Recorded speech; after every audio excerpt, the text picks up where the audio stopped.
សូមជម្រាបសួរប្រិយមិត្តទាំងអស់គ្នាបាទសូមស្វាគមន៍មកកាន់កម្មវិធីបច្ចុប្បន្នភាពអន្តរជាតិបាទថ្ងៃនេះថ្ងៃសៅរ៍ពេលព្រឹកទី31ខែមករាឆ្នាំ2026ហើយជាដាច់ខែទៅហើយឃើញទេវិលនៅប្រទេសកម្ពុជាគឺថ្ងៃយប់ថ្ងៃសៅរ៍ហើយយើងនៅឆ្លងថ្ងៃខែជាមួយគ្នាណានៅក្នុងកម្មវិធីបច្ចុប្បន្នភាពអន្តរជាតិនេះខ្ញុំសម្រាប់យកព័ត៌មានសំខាន់ចំនួន5មកជម្រាបជូនប្រិយមិត្តទាំងអស់គ្នាគឺទី1ខាងចិនគាត់ធ្វើល្បាតនៅខាងសមុទ្រចិនខាងត្បូងចូលក្នុងតំបន់ថ្មប្រប្រាស់ទឹកដែលជាទឹកដីរបស់ប្រទេសហ្វីលីពីនដែលនៅឲ្យមានការតវ៉ាផងដែរហើយព័ត៌មានទី2បើតាមសេចក្តីរាយការណ៍របស់សារព័ត៌មាន Bloomberg បង្ហាញថាចិនក៏ជួបបញ្ហាអនុភាពថវិកាដោយសារតែការចំណាយទៅលើវិស័យសង្គមគិច្ចនេះច្រើនពេកហើយនៅក្នុងពេលជាមួយគ្នាដែរគឺបើយោងតាមសារព័ត៌មាននៅក្នុងប្រទេសថៃគឺជំនួយរបស់ចិនសម្រាប់ពលរដ្ឋថៃដែលរងគ្រោះដោយសារតែការប៉ះទង្គិចគ្នាតាមបណ្ដោយព្រំដែនរវាងកម្ពុជាហើយនិងថៃបានទៅដល់ប្រទេសថៃដើម្បីជួយទៅដល់ប្រជាពលរដ្ឋថៃហើយព័ត៌មានទី3នៅក្នុងកម្មវិធីនេះគឺជាសេចក្តីរាយការណ៍របស់សារព័ត៌មាន Bloomberg ដែលពិនិត្យមើលគណៈបកប្រជាជនរបស់ថៃ People's Party ថាតើនឹងជួបកវាសនាយ៉ាងណានៅពេលដែលក្រោយការបោះឆ្នោតដែលសារព័ត៌មាននេះយល់ថាអាចនឹងត្រូវគេរារាំងមិនឲ្យបានកាន់អំណាចទៀតនោះទេហើយព័ត៌មានទី4នេះគឺតកតងជាមួយនឹងការជួបចរចាគ្នារវាងខាងភាគីរុស្ស៊ីហើយនឹងជាមួយនឹងខាងភាគីអ៊ុយក្រែនការជួបចរចាគ្នានៅចុងសប្តាហ៍នេះទៀតក៏ប៉ុន្តែ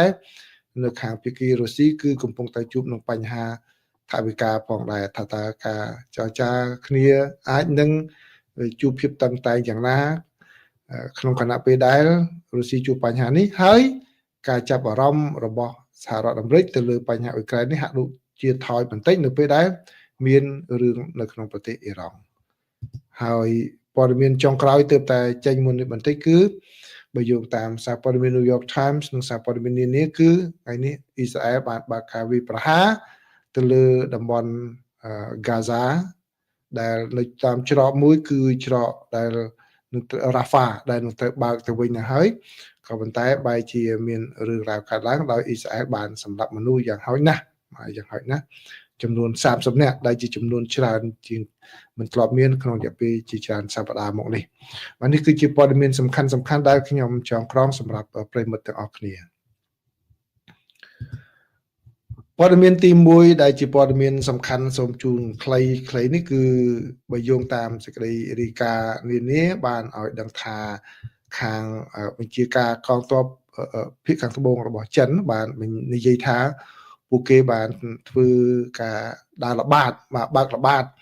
ដោយខាងដោយប្រើកងទ័ពជើងទឹកផងនិងអាកាសផងមកជុំវិញតំបន់ថ្មប្រប្រាស់ទឹក Scarborough នៅក្នុងសមុទ្រចិនខាងត្បូងនៅថ្ងៃសៅរ៍នេះហើយបើតាមការឲ្យដឹងគឺតំបន់ថ្មប្រប្រាស់ទឹកនេះស្ថិតនៅក្នុងតំបន់សេដ្ឋកិច្ចផ្ដាច់មុខរបស់ប្រទេសហ្វីលីពីនទេប៉ុន្តែចិនក៏អះអាងថាជាផ្នែកមួយនៃទឹកដីរបស់ខ្លួនដែរហើយនៅពេលដែលសារព័ត៌មានតាក់ទងទៅខាងស្ថានទូតហ្វីលីពីននៅក្នុងប្រទេសចិនដើម្បីសូមអត្ថាធិប្បាយនោះគឺមិនទាន់មានការឆ្លើយតបនៅឡើយទេបាទពីព្រោះថ្ងៃនេះថ្ងៃសៅរ៍ហើយជាមានការសម្រាប់សារព័ត៌មានរបស់ចិនបានរាយការណ៍ថាចិនបានបង្កើនការយាមល្បាតរបស់ខ្លួនប្រយុទ្ធនៅក្នុងតំបន់នេះក្នុងរយៈពេលប្រមាណសប្តាហ៍មកនេះជាពិសេសនៅក្នុងខែមករាហ្នឹងដោយជាការមួយតបតទៅនឹងអ្វីដែលចិនហៅថាជាសកម្មភាពញុះញង់រំលោភបំពានដោយប្រទេសដែលនៅក្នុងតំបន់នោះពីព្រោះអីខាងកងកម្លាំងរបស់ប្រទេសហ្វីលីពីនក៏បានធ្វើសម្ពយុទ្ធសហការគ្នាជាមួយនឹងសហរដ្ឋអាមេរិកនៅក្នុងតំបន់ថ្មប្រប្រាស់ទឹក Scarborough ហ្នឹងកាលពីដើមសប្តាហ៍នេះដែលជាសម្ពយុទ្ធលើកទី11ចាប់តាំងពីខែវិច្ឆិកាមកដែលធ្វើឲ្យប្រទេសចិនខឹងសម្បាយ៉ាងខ្លាំងបាទនេះគឺជាព័ត៌មានដែលមានការវិវត្តយ៉ាងក្តៅនៅក្នុងសមុទ្រចិនខាងត្បូងអញ្ចឹងហើយបានជានៅថ្ងៃនេះដោយដែលការសន្យា គឺខ្ញុំនឹងធ្វើអត្ថបទនេះជូនហេតុអ្វីបានជាបាទលោកស៊ីជីនពីងគាត់ដកមេតបសំខាន់របស់គាត់ដែលមកដល់ពេលនេះអ្នកដែលមានប្រវត្តិជាមេតបដែលធ្លាប់ប្រយុទ្ធនៅក្នុងសមរភូមិគឺមិនមាននៅក្នុងគេហៅថាគណៈកម្មាធិការយោធាមជ្ឈិមរបស់ទៀតទេរបស់ចិនទៀតទេគឺនៅតែអ្នកដែលគ្មានបទពិសោធន៍តែប៉ុណ្ណោះដែលខាងការវិតម្លៃរបស់ក្រមស្រាវជ្រាវប្រចាំប្រទេសនេះយល់ថាវាជារឿងគ្រោះថ្នាក់មួយដែលអាចនឹងមានការកណនាគុណគូខុសជាមួយនឹងប្រចាំប្រទេសបាទដើម្បីអាចនឹងមានការប្រយុទ្ធគ្នាជាពិសេសគឺលោកយ៉ាងដែលនៅលើគេបន្ទាប់ពីលោកស៊ីជីនពីងនេះបាទគាត់មានជំហរបើកចំហជាមួយនឹងប្រចាំប្រទេសជាងអ្នកណាទាំងអស់ហើយគាត់ធ្លាប់ជាមិត្តភ័ក្តិជិតស្និទ្ធរបស់លោកស៊ីជីនពីងផងគាត់មិនញញើតនៅក្នុងការផ្ដល់យោបល់ត្រង់ទៅលោកស៊ីជីនពីងទេក្នុងគណៈពេលដែលអ្វីដែលគេបារម្ភនោះបើសិនជាលោកស៊ីជីនពីងដាក់មនុស្សថ្មីមកដែលគ្មានបទពិសោធន៍ប្រយុទ្ធផងហើយជាមនុស្សអែបអផងអាចនឹងធ្វើអ្វីតាមលោកស៊ីជីនពីងចង់បានហើយមានការគុណគូខុសអាចនឹងមានការឈានទៅដល់ការប៉ះទង្គិចគ្នាបាទនេះគឺជាការស្រាវជ្រាវរបស់វិទ្យាសាស្ត្រសិក្សាអំពីសង្គ្រាមណាដែល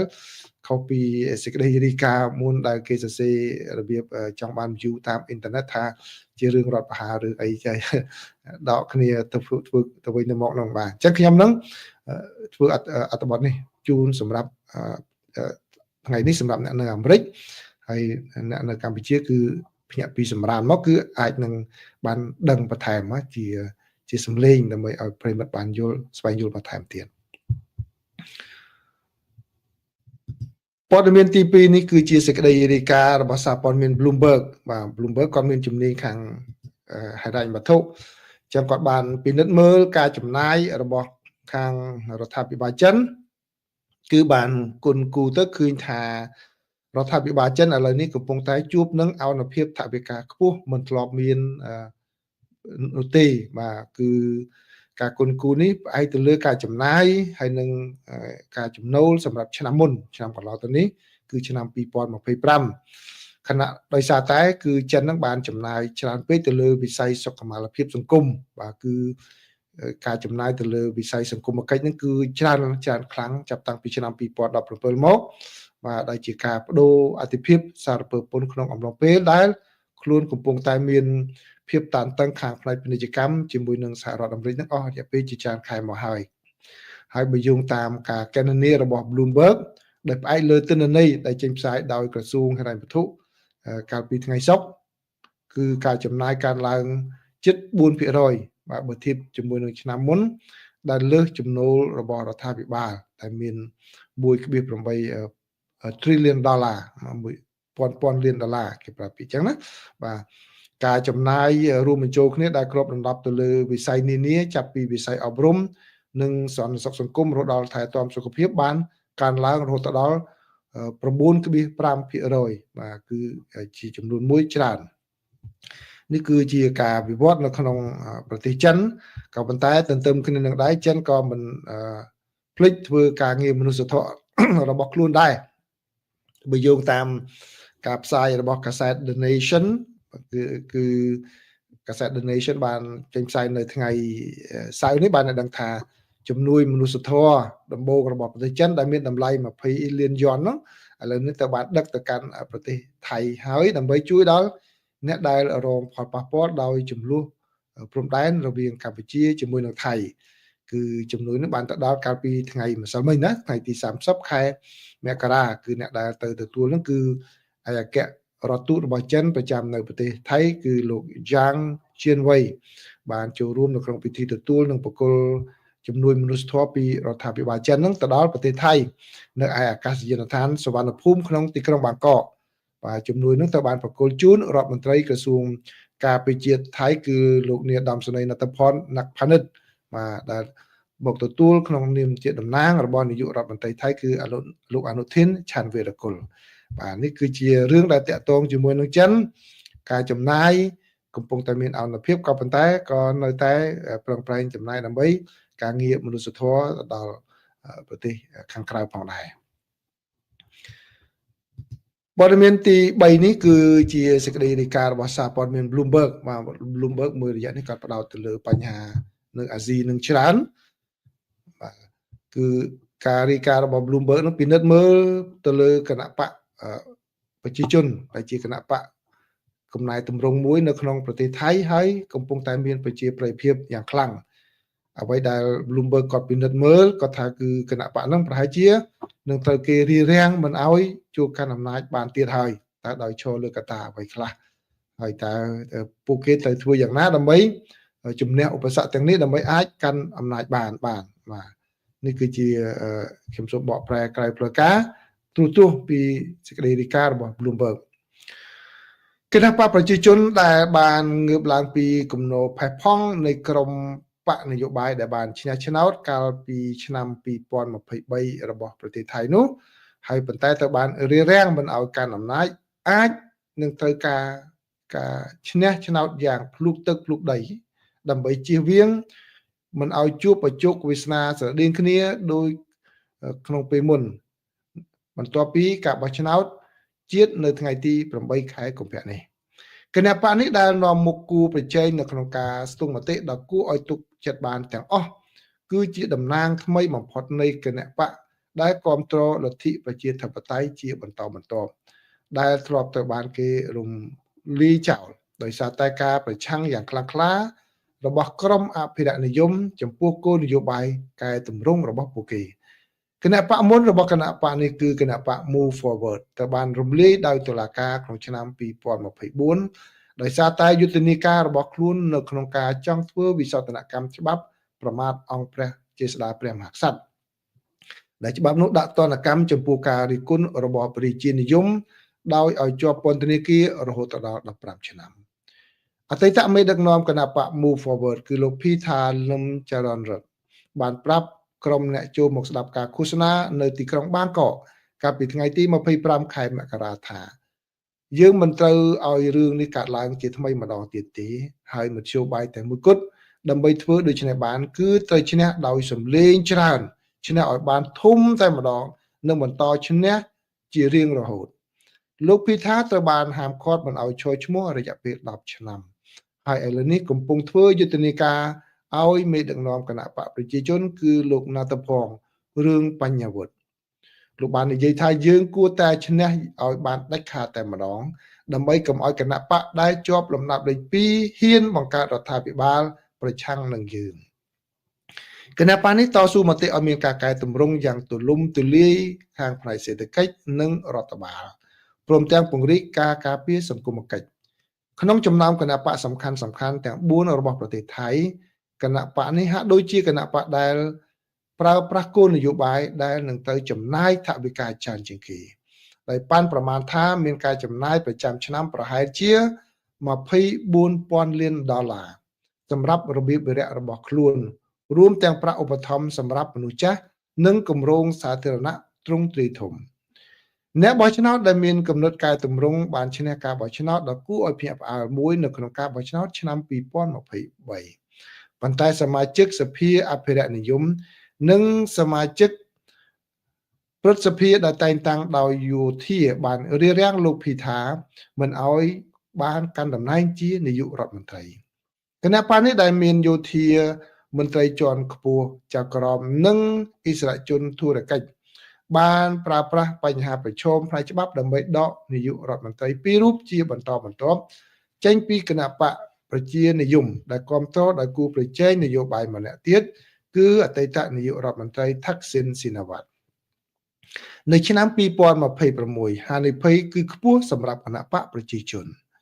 ដែលមានឫសគល់តាំងពីចលនាគ្រប់គ្រងលទ្ធិប្រជាធិបតេយ្យដែលបានរីកដុះដាលនៅឆ្នាំ2019បន្ទាប់ពីការគ្រប់គ្រងរបស់របបយោធាអស់រយៈពេលជាច្រើនឆ្នាំដោយមានការគ្រប់គ្រងពីយុវជនថៃទីក្រុងបាងនិងអ្នកទីក្រុងភាគច្រើនដែលកំពុងស្វែងរកកំណែតម្រង់តាមលទ្ធិប្រជាធិបតេយ្យនោះក្រុមដែលមានលក្ខណៈចម្រើននិយមកំពុងចូលរួមការបោះឆ្នោតជាលើកទី3របស់ខ្លួនក្រោមសម្ពាធកាន់តែខ្លាំងឡើងដើម្បីបង្ហាញថាខ្លួនអាចកែប្រែការអំពាវនាវរបស់អ្នកគ្រប់គ្រងរបស់ខ្លួនសម្រាប់ធ្វើការផ្លាស់ប្ដូរទៅជាការកាន់អំណាចយ៉ាងពិតប្រាកដ ការបោះឆ្នោតនេះក៏មានសារៈសំខាន់សម្រាប់ប្រទេសថៃផងដែរជាកន្លែងដែលកំណើនសេដ្ឋកិច្ចបានធ្លាក់ចុះក្រោមនៅពីក្រោយប្រទេសជិតខាងរបស់ខ្លួនដែលមានដូចជាឥណ្ឌូនេស៊ីហ្វីលីពីននិងសិង្ហបុរីវិនិយោគិនចង់បានសញ្ញាថាប្រទេសថៃអាចបង្កើតរដ្ឋបាលដែលមានស្ថិរភាពមួយជាមួយនឹងអាណត្តិដែលអាចគ្រប់គ្រងបន្តបានភាពមិនប្រកបប្រជាយូរអង្វែងឬក៏ការផ្ទៃអំណាចដែលមានចំនួនមួយផ្សេងទៀតនឹងពង្រឹងការព្រួយបារម្ភអំពីការជាប់គាំងគោលនយោបាយនៅក្នុងប្រទេសដែលមានសេដ្ឋកិច្ចធំជាងគេក្នុងចំណោមបណ្ដាប្រទេសនៅអាស៊ីអាគ្នេយ៍ទោះបីជាសភាជាន់ទាបតែមួយគត់នឹងជ្រើសរើសនាយករដ្ឋមន្ត្រីបន្ទាប់នៅពេលនេះដែលធ្វើឲ្យផ្លូវទៅកាន់អំណាចហាក់ដូចជាមិនសូវមានឧបសគ្គក៏ដោយគណៈបកប្រជាជននឹងនៅតែមានការលំបាកក្នុងការស្វែងរកសម្ព័ន្ធមិត្តដែលត្រៀមខ្លួនជាស្រេចដើម្បីប្រថុយនឹងប្រតិកម្មតបតរបស់ក្រុមស្ថាប័នអភិរក្សនិយមនេះបើយោងតាមលោកណាផនចតុស្រីភិតាក់នាយកមជ្ឈមណ្ឌលគោលនយោបាយនិងភូមិសាស្ត្រនៅអង្គការ Thailand Future ដែលមានមូលដ្ឋាននៅទីក្រុងបាងកកលោកណាផនបាននិយាយថាទោះបីជាគណៈបកនេះពិតជាអាចប្រមូលការគ្រប់គ្រងគ្រប់គ្រាន់ដើម្បីធ្វើឲ្យលោកណាត់ផងក្លាយជានាយករដ្ឋមន្ត្រីក៏ដោយលោកទំនងជាប្រឈមនឹងបញ្ហាប្រឈមផ្នែកផ្លូវច្បាប់បន្តទៀតលោកណាត់ផងអាយុ38ឆ្នាំបាននិយាយនៅក្នុងការជជែកវែកញែកដេញដោលកាលពីដើមសប្តាហ៍នេះថាគណៈបកនេះបានគ្រប់គ្រងហានិភ័យជុំវិញបញ្ហាប្រឈមដែលអាចកើតមានដោយមានបេក្ខជននាយករដ្ឋមន្ត្រីពីររូបផ្សេងទៀតលោកបានមានប្រសាសន៍ថានេះជាពេលវេលាដ៏ល្អបំផុតសម្រាប់ប្រជាជនដើម្បីបង្ហាញអំណាចរបស់ពួកគេ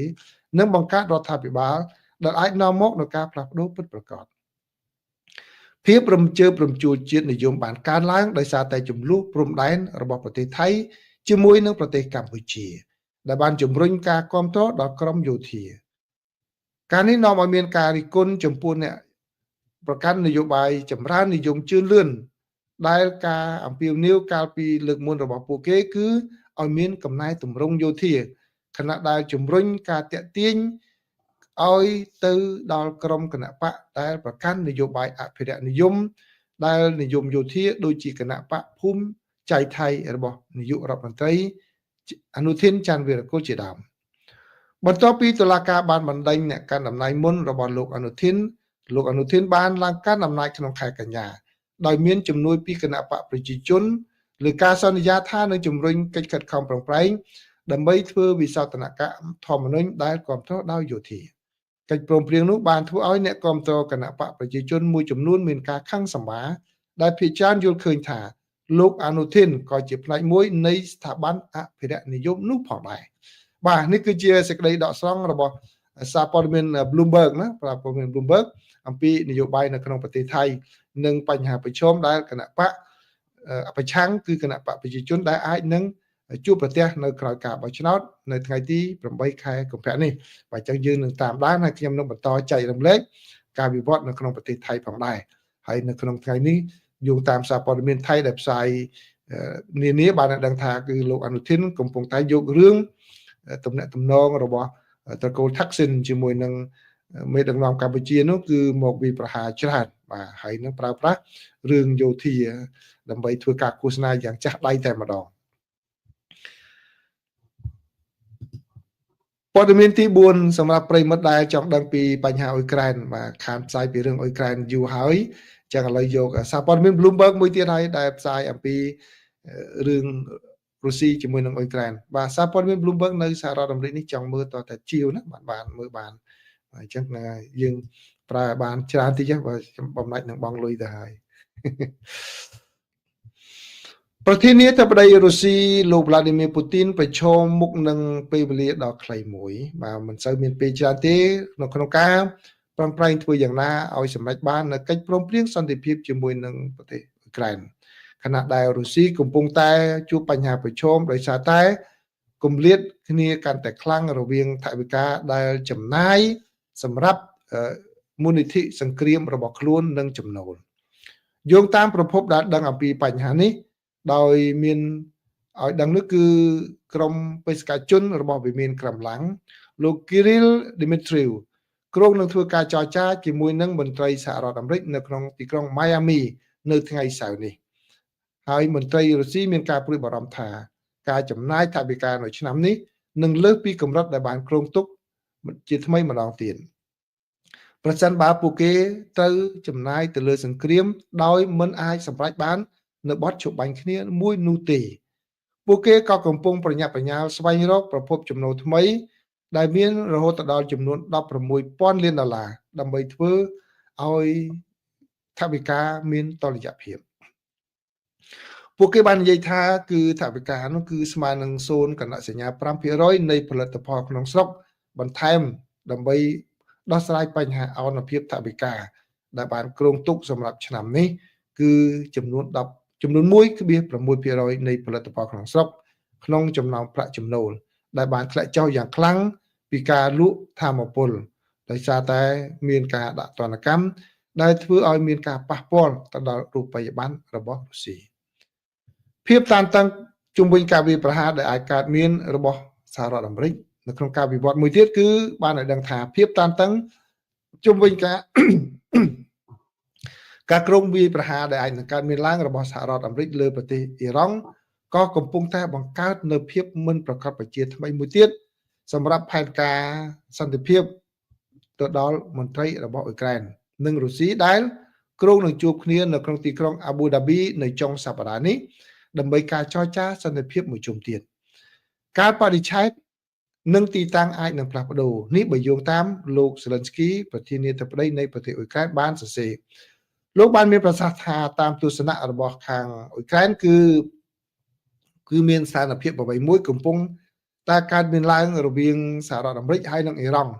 ហើយការវិវត្តនោះអាចនឹងប៉ះពាល់ចំពោះពេលវេលានៃការចរចាសន្តិភាពលោក Zelensky បានបន្ថែមថាវាមានសារៈសំខាន់ខ្លាំងណាស់សម្រាប់យើងដែលមនុស្សគ្រប់គ្នាដែលយើងបានព្រមព្រៀងជាមួយត្រូវមានវត្តមាននៅក្នុងកិច្ចប្រជុំពីព្រោះគេគ្រប់គ្នាដឹងថានឹងទទួលបានមតិយោបល់ផ្សេងពីគ្នាលោក Zelensky បានប្រាប់នាយកព័ត៌មាននៅក្នុងតាមរយៈសន្ទរកថាមួយដែលចេញផ្សាយដោយខុទ្ទកាឡៃរបស់លោកកាលពីថ្ងៃសុក្រថានេះគឺជារឿងសំខាន់ដោយឡែករដ្ឋមន្ត្រីការបរទេសរបស់សហរដ្ឋអាមេរិកលោក Marco Rubio បានថ្លែងកាលពីថ្ងៃពុធថាបេសកជនកំពូលរបស់លោកប្រធានាធិបតី Donald Trump គឺលោក Steve Witkoff និងលោក Jared Kushner ដែលបានចូលរួមកិច្ចចរចាជុំមុននិងមិនចូលរួមនៅក្នុងកិច្ចប្រជុំចុងសប្តាហ៍នេះនៅក្នុងទីក្រុងអាប៊ូដាប៊ីទេបាទនៅក្នុងទីក្រុងមូស្គូប្រភព2បានប្រាប់ទីភ្នាក់ងារសារព័ត៌មាន Reuters ថាលោក Kirill Dmitriev បាទបេក្ខជនពិសេសរបស់លោកពូទីនគឺកំពុងធ្វើដំណើរទៅទីក្រុង Miami ដើម្បីជួបប្រជុំជាមួយនឹងមន្ត្រីរដ្ឋបាលរបស់លោក Trump ហើយមុនពេលកិច្ចចរចាដែលអាចធ្វើទៅបានមានការថយចុះគួរឲ្យកត់សម្គាល់នៅការវាយប្រហារដោយរុស្ស៊ីប្រឆាំងនឹងអ៊ុយក្រែនឬក៏ការវាយប្រហាររបស់អ៊ុយក្រែនប្រឆាំងនឹងរុស្ស៊ីទៅវិញខណៈដែលអ៊ុយក្រែនកំពុងតែបន្តជួបប្រទះនឹងរដូវរងាដ៏ត្រជាក់បំផុតមួយរបស់ខ្លួនក្នុងរយៈពេលជាច្រើនទសវត្សរ៍បាទឆ្នាំនេះគឺត្រជាក់ខ្លាំងសម្រាប់អ៊ុយក្រែនដោយមានមនុស្សជាច្រើនរស់នៅដោយគ្មានភ្លើងអគ្គិសនីនិងកម្ដៅពីព្រោះរុស្ស៊ីបានវាយប្រហារចំរោងចក្រអគ្គិសនីរបស់អ៊ុយក្រែនរដ្ឋធានីអ៊ុយក្រែនឥឡូវនេះគឺកំពុងតែជួបអាកាសធាតុត្រជាក់យ៉ាងខ្លាំងចាប់ពីថ្ងៃអាទិត្យនេះតទៅដោយសីតុណ្ហភាពត្រូវបានគេព្យាករណ៍ថានឹងធ្លាក់ទៅដល់ដក26អង្សាសេដក26អង្សាសេត្រជាក់ខ្លាំងណាស់ហើយគ្មានភ្លើងគ្មានកម្ដៅទៀតគឺជាទណ្ឌកម្មមួយដែលរុស្ស៊ីដាក់ទៅលើពលរដ្ឋអ៊ុយក្រែន